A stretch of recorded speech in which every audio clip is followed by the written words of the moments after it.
SMC এবং SNC দুইটা difference দিয়ে তারা এই নকল এসএনসি স্যালাইন বানাচ্ছে।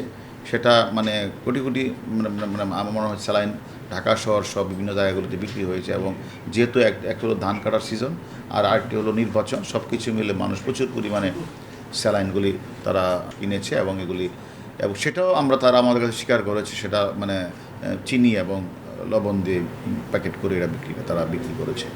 এবং আমরা তার সাথে জড়িত উৎপাদনকারী প্রতিষ্ঠান সহ সবগুলি আমরা গ্রেপ্তার করেছি। এবার আজকে সেটাও সেম, এটার মধ্যে আবার স্যালাইন ছাড়াও সেখানে আবার ভেজাল কোমলীয় পানীয়, ড্রিঙ্ক, ফ্রুটু, ম্যাঙ্গো জুস, এগুলিও আমরা নকল ধরেছি।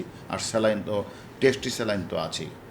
আজকে আমরা যে এই নামি দামি ব্র্যান্ডের মুরুকে কেমিক্যাল দিয়ে শিশু খাদ্য, ভেজাল কোমল পানীয়, ড্রিঙ্ক, ফ্রুটু, ম্যাঙ্গো জুস তৈরির কারখানা এবং নকল টেস্টি স্যালাইন তৈরি প্রতারণা চক্রের সাথে আমরা 6 সদস্য গ্রেপ্তার করি, বিপুল পরিমাণ ভেজাল পণ্য তৈরি মালামাল উদ্ধার করি। এটা সাইবার নর্থের ডিসির নেতৃত্বে এডিসি এবং তদন্তকারী কর্মকর্তারা মিলে তারা এগুলি মানে এই 6 জনকে গ্রেপ্তার করে এবং কদমতলী থানায় 2টি মামলা রুজু হয় স্পেশাল পাওয়ার অ্যাক্টে। এবং সেই মামলার প্রেক্ষিতে আমরা তাদেরকে জিজ্ঞাসাবাদ করছি। জিজ্ঞাসাবাদ প্রেক্ষিতে আমরা যেটা জানতে পেরেছি সেটা হচ্ছে তারা একজন আগে এক রকম ব্যবসা করত। আনোয়ার হোসেন একসময় স্টিলের ব্যবসা করত, সে দেখুন ওই ব্যবসা তার লাভ হচ্ছে না। তারপরে এখানে আরেকজন আছে যে বিক্রি করতো, হানিফ মিয়া আগে বিক্রি করতো পাপড়ি, সে এখন মানে নকল টেস্ট স্যালাইন কারখানার মালিক হয়ে গেলেন। আসলে এরা যে কাজটি করেন, আসামিরা কদমতলী থানার সিরাজ চেয়ালের বাসা বাড়াতে তারা কারখানার শিশু খাদ্য, ভেজাল কোমল পানীয় দ্রব্য, ডিঙ্গলি উৎপাদন করে। এবং এটার মূল হলো আনোয়ার হোসেন, তিনি শিশু খাদ্য কারখানার মালিক। পূর্বে পেশা ছিল ইলেকট্রিক ব্যবসা, এখন সে এই ব্যবসাটা করে, কিন্তু তার কোনো বিএসটির অনুমোদন নাই, কোনো এক্সপায়ার ডেট তো নাই। এবং সে নিজের ইচ্ছা মতো এগুলি মানে 25 থেকে 40% কমিশন দিয়ে ড্রিঙ্ক ও ফুটু, ম্যাঙ্গো ইত্যাদি দিয়ে সে দেশের বিভিন্ন স্থানে ফেসবুকে বিজ্ঞাপন দিয়ে সেগুলো বিক্রি করত।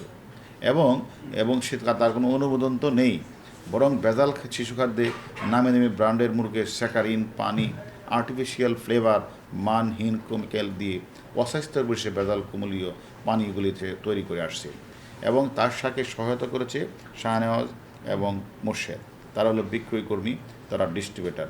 যখন এইটা ডিস্ট্রিবিউশনটা করে তখন সে ওই নকল মানে আনোয়ার হোসেনের কারখানায় যে শিশু খাদ্যটা, সে নকলটাকে সেখানে বিক্রি করেছে, তাকেও সেখান থেকে একটা বড় আকারের পার্সেন্টেজ দেওয়া হয়। তারা আমাদের স্বীকার করেছে এবং আমরা তাদের সাথে আরও যারা জড়িত তাদেরকে আমরা গ্রেপ্তার করার চেষ্টা করছি। এবং মনে করি এই সকল পণ্য যাদের কোনো এক্সপায়ার ডেট নেই এবং যাদের কোনো বিএসটিআর অনুমোদন নেই, লেখা নেই, আমি মনে করি এগুলি না খাওয়াই বলো। কারণ এ ধরনের নকল টেস্ট স্যালাইন অসুস্থ ব্যক্তি খেলে তো শরীরের ইলেকট্রোলাইটের ইমব্যালেন্স তৈরি, অনেক সময় মৃত্যুবরণ করতে পারে।